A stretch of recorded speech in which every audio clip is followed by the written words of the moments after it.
I'd like to start with a question. Would you describe yourself as curious and creative? If someone was describing you, would they describe you as curious and creative? Really take a moment to think about the last time that you felt curious and creative. This is me.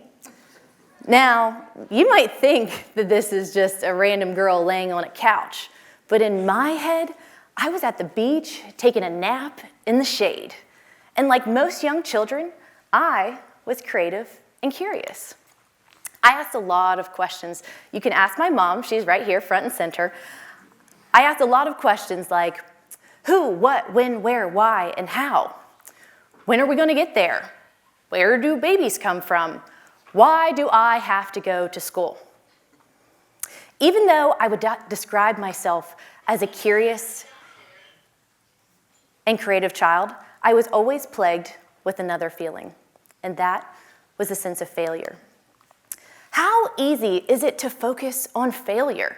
I could do 100 great things and hyper-focus on the one thing that wasn't so great. How many people in this room does that resonate with? Yeah, my people. And for those that it doesn't, kudos to you. So when I was growing up, I was terrible at spelling. Again, ask my mom. There were many late nights that ended with me in tears because I just could not figure out how to spell the words. I would come home with big red F's on my papers, feeling ashamed. I felt stupid. And it wasn't that I didn't try. It's just that the letters in their particular order didn't make sense to me. My friends would tease me, but what they didn't know and what I didn't know was that I have a learning disability. The system teaches us to fear failure. We're told that if we don't get an A or we don't pass the exam, then something is wrong with us. I mean, they even skipped a letter to make sure that you know that F is for failure. And the fear of failure, it never leaves us. Fear makes us less creative and less curious. This is 5th grade me and my slicked back hair. So imagine how this little girl felt on spelling bee day. If I could have faked being sick, believe you me, I would have, but my mom was a nurse, and there was no skipping school. You had to be really sick to miss school. So visualize this with me. The bell rings, I walk into class, and the word spelling bee is up on the chalkboard. The teacher calls us to the front of the room, and it's my turn. The word is scissors. I remember it like it was yesterday. I start, scissors, S-I, and the cutest guy in class next to me yells, wrong, and everybody laughs. I hurry to my seat with tears in my eyes. I felt like a failure. When a child feels like a failure, it impacts their curiosity and their creativity. For me personally, it affected my quality of my writing and my confidence. But here's the thing. While I may not have been good at spelling, I was pretty good at talking. Again, ask my mom. There were many times that I was put in the hallway or had my desk moved because I couldn't stop talking to those around me. Now, I might not have been able to spell the words that I was saying, but it turned out that talking was my superpower. Despite how hard I tried, as it turns out, you cannot talk your way through the K-12 education system. So I worked. I spent many long hours, feeling like it took me double, sometimes triple, the amount of time that it took my brothers to get done with my homework. But you know what? I did it. And I graduated from high school with pride alongside my best friends. One of the best days of my life was when I received my acceptance letter to West Virginia University. It was the moment that I realized I could do anything that I put my mind to. College was an opportunity for something bigger. It was a reaffirming experience and a chance to work through the things that I really needed help with. Fast forward 4 years, and I'm trying to decide, what am I going to do with my life after college? I thought long and hard about my goals and what I wanted for my future. Ultimately, I chose to stay right here in West Virginia because I felt a sense of obligation to this state. I also felt like I could make an impact in my home state through the Center for Innovation and Entrepreneurship. Now, the irony is not lost on me that I got hired in a center that I couldn't spell. So after a couple of years of working at the center, meeting incredible people, learning a lot, I left for a new opportunity. Two of my mentors were opening up a new business, and they made me an offer at partial ownership of a business, something that I never thought I'd have the opportunity to do, to own my own business and be as creative as I wanted to be. So after a couple of years of long hours and late nights, the business ended up failing, and I was embarrassed. In hindsight, I can see why the business failed, but I wouldn't change that experience for the world. I found out personally that one of the benefits of falling is that you learn how to get yourself back up. Fast forward, after a job that wasn't my favorite, I was given an opportunity to come back to that center that I couldn't spell and support it from a leadership standpoint. Working at an outreach center at a land-grant institution felt like home. I missed being a part of something bigger. It gave me purpose to be able to help people pursue their passion. So we've done a lot of great things in the center, but one that I want to share with you today is a gap that we identified. This gap was the lack of support for our youth in entrepreneurship. This gap identification led to a project that I'm very proud of called Equity and Youth Entrepreneurship. I worked with an unbelievably talented group of people.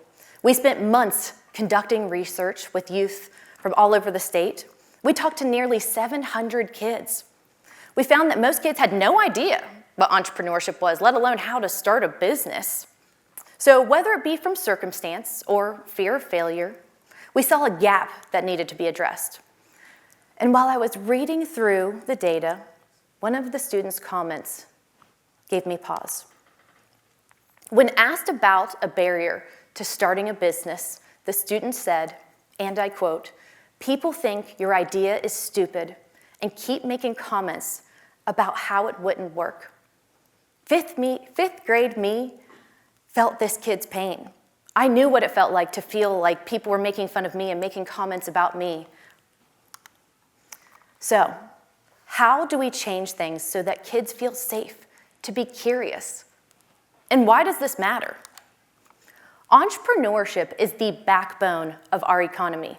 Over 98% of businesses in the state of West Virginia are small. Let me say that again. Over 98% of businesses in this state are small. If we don't have those creative, curious kids, this is going to change the trajectory of West Virginia's economy. West Virginia is a place where small businesses must thrive. We're on a demographic cliff. West Virginia is one of 3 states with an aging population. As our baby boomers retire, we need the next generation of visionaries and creators to come behind them, employing our people, solving our problems, and building prosperity. So you might be thinking, how do we do that? How can we foster a culture where young West Virginians rise up and take the reins? Well, we've talked about curiosity, we've talked about creativity, but there's one more part to this formula: grit. When we think about grit, we often think about the hard-working coal miners that powered our state for generations. We think about the resilience born from overcoming adversity. That's true grit. And it's embedded in West Virginia's identity. Grit isn't just about pushing through the tough times. It's also about the determination to learn and grow from failure. It wasn't until I left the state and saw the rest of the world firsthand that I really began to appreciate how special this place is. West Virginia's grit is what allows us to innovate, adapt, and overcome challenges. And today, that same grit is what will fuel our state's new wave of entrepreneurs and innovators. My call to action to you and your 5th grade self is to do something about creativity and curiosity. And for those of you that have an idea right now, I have the community for you. The West Virginia entrepreneurship ecosystem is a place where current and future entrepreneurs, as well as small business owners, can go for free to connect with other entrepreneurs, resource providers, funders, investors, policymakers, and more. You can join an online monthly meeting to hear about all the resources that are available to you. Or, if you're more of a face-to-face kind of person like me, there's also a series of events called Bridging Innovation Week. It travels to different parts of the state every April, and there's even an entire day dedicated to pitching. So for my younger, curious, and creative minds, let me tell you about Spark West Virginia. Spark West Virginia is a pitch competition, and the idea is for middle school and high school students to have the opportunity to take that spark of interest and transform it to something that will change maybe their community or even the world. And they do this by providing real money and real connections. Meet Maddie, the Mad Jammer. She's from Grafton, West Virginia. She was awarded $2,500 in Spark West Virginia. But more important than winning the money, in the final round of competition, she was able to connect with folks from across the state of West Virginia to expand her business. Now, for my slightly older, curious, and creative minds, Ignite West Virginia does the same thing as Spark, just for businesses and folks 18 and older. We've had winners go on to do incredible things, notably being featured in Forbes 30 Under 30. But let me tell you about someone who didn't win any money in Ignite West Virginia. Meet Eva. Eva is a student and a serial entrepreneur. She entered her idea, Slim Safe, which is a helmet that goes under equestrian riding hats. Her helmet was designed to prevent concussions. Through Ignite West Virginia, she was able to connect with investors and find funding to prototype her product, which will potentially save lives. Eva and Maddie are just two examples of many entrepreneurs taking advantage of the resources available right here in the state of West Virginia.